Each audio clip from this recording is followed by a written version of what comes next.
Армысыздар достар. Бүгін сіздерге көптен бері 10 жылдай көріспеген Қуаныш Ильясұлымен бірге әңгімеде боламыз. Біз қазір Қазақстанның меруерті атанған Шығыс Қазақстандағы Катон-Қарағайда отырмыз.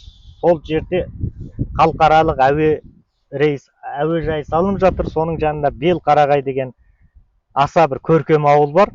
Әңгімені осы мұзды Алтайдан бастасақ. 4 елге бөлініп жатқан Алтай табиғаты жайлы болса. Қазақстанның Швейцариясы деп аталып аңыз болған күлтелі аймақ ежелгі сақтардың жұрты. Енді әңгімені таудың аяғынан өрбіткеннен гөрі таудың басынан бастаған жақсы болады. Қасиетті мұзтау ежелгі сақтардың мекені, түркілердің мекені, бүгінгі қазақтардың мекені.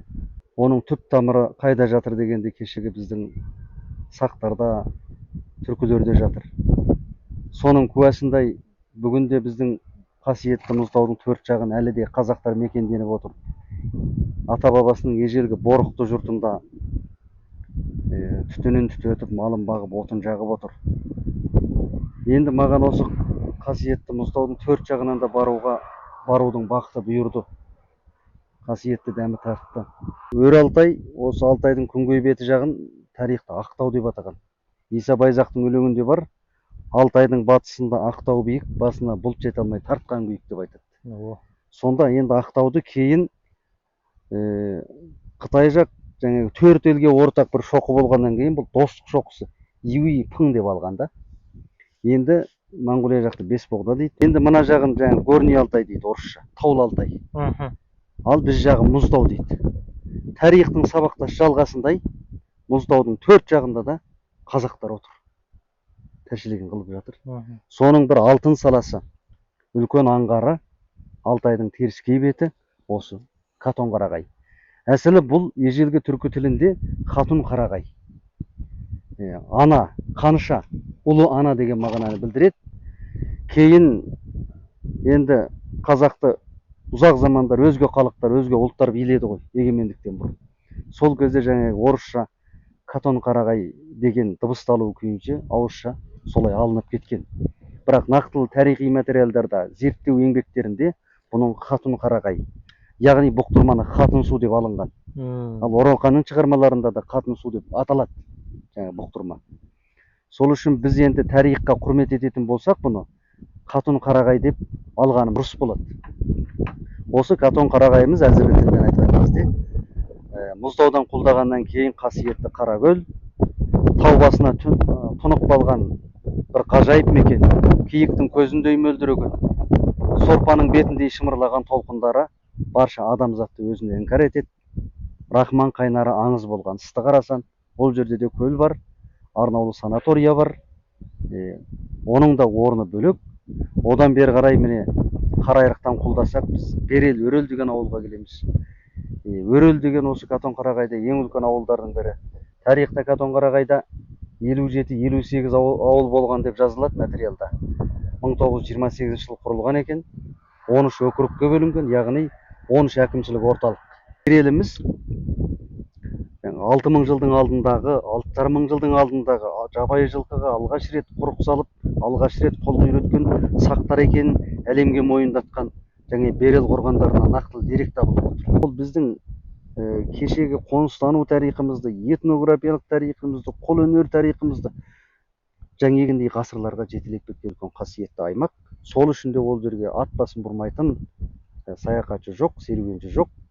Одан бері құлдасақ, енді көптеген ауылдар бар. Осы Бел-Қарағайдан Катон-Қарағай ауданының орталығы 20 шақырым. Жалпы жаңа бір серпін, жаңа бір жақсы қадамдар жасалып жатыр. Құтты болсын. Жалпы әуежай құтты болсын. Мына халықаралық әуежай деген түсіндіре кетейін көрерменге.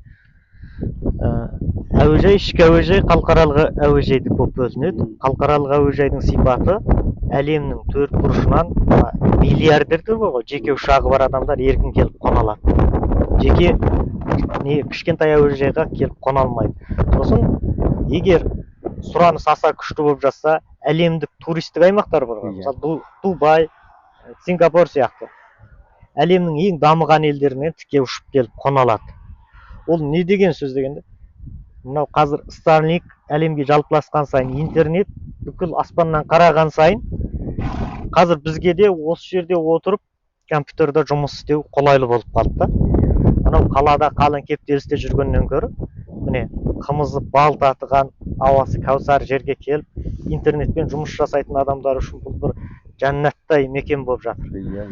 Енді халықаралық әуежайдың ашылуы бұл жерге үлкен орай сыйлап жатыр. Бұл жердегі жастарға қайтадан бір ойлану, кәсіптену, дүниеге басқа қырынан қарау мүмкіндігін сыйлап жатыр. Мысалы, енді қонақтар абыр-сабыр келе бастады. Бұл жерге орыс тілін білетіндер керек шығар.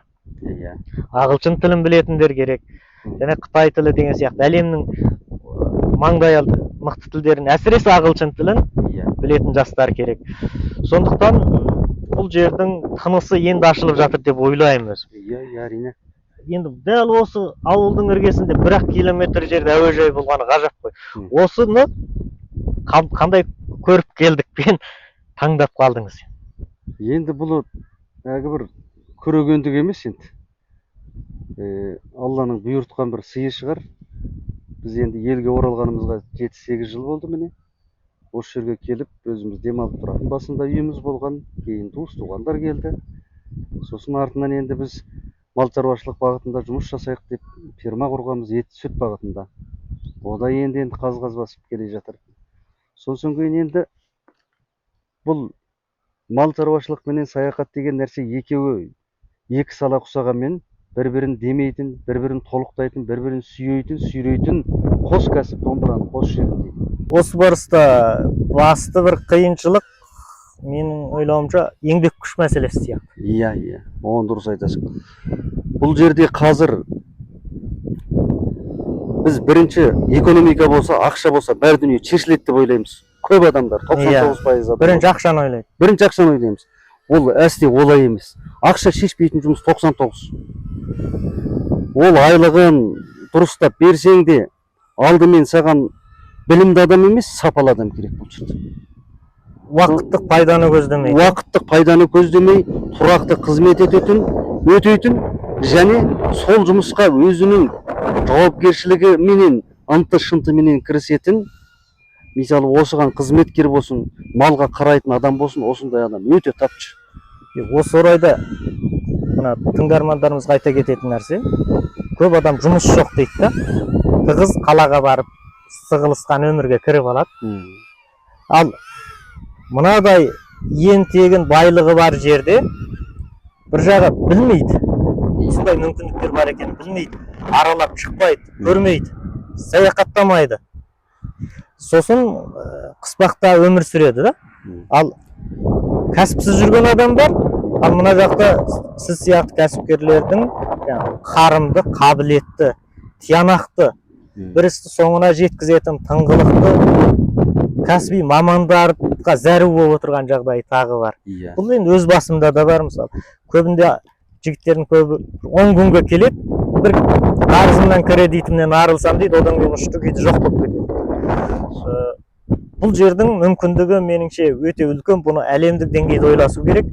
Қыста мына жердің табиғатын айтып отырсыз, 1 метр қар жауады, бірақ күн шуақ, аяз жоқ, қатты боран жоқ. Ондай табиғат мына ыстық өңірдегі адамдар үшін таңғажайып да. Аңсап жете алмаймын.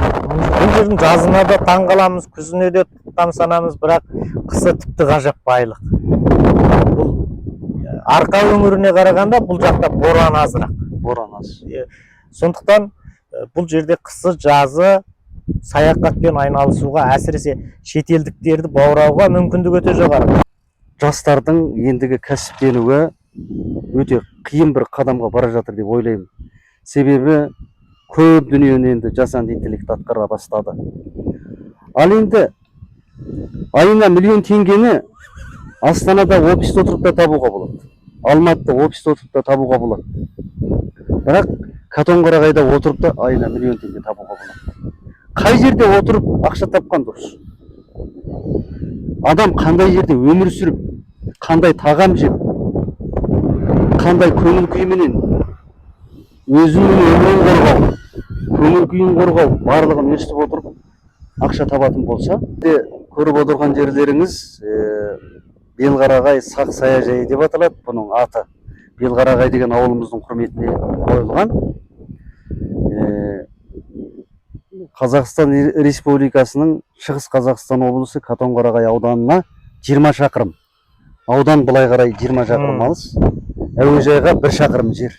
Әуежайдың Осы мемлекеттік үлкен даңғылдың Астана мен Алматыдан келе жатқанда оң жақ бағытында тұр. Бұл жерде қазір қонақ үйлер бар. Кигіз үйлерден 7-8 үйлер міне көріп отырсыздар. Оның сыртында бірер ағаш үйіміз бар. Ұзақ уақыт отбасымен демалуға арналған. Оның ішінде барлық суы, газы, отыны, ыдыс-аяғы бәрі дайын. Сосын кейін бұл жерде қазір 20-дай бие сауылып жатыр.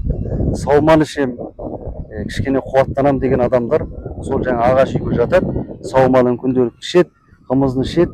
Сосын олар мал сойып алам десе бізде мал дайын. Малды сойып береміз. Арнаулы асхана тұр бұл жерде. Жалпы шығыстық тағамдарды да, осы жергілікті тағамдарды да, басқа тағамдардың барлығы шығады. Bir күнде 60 қонақты күтіп алу, қондыру мүмкіндігіне ие бұл жер.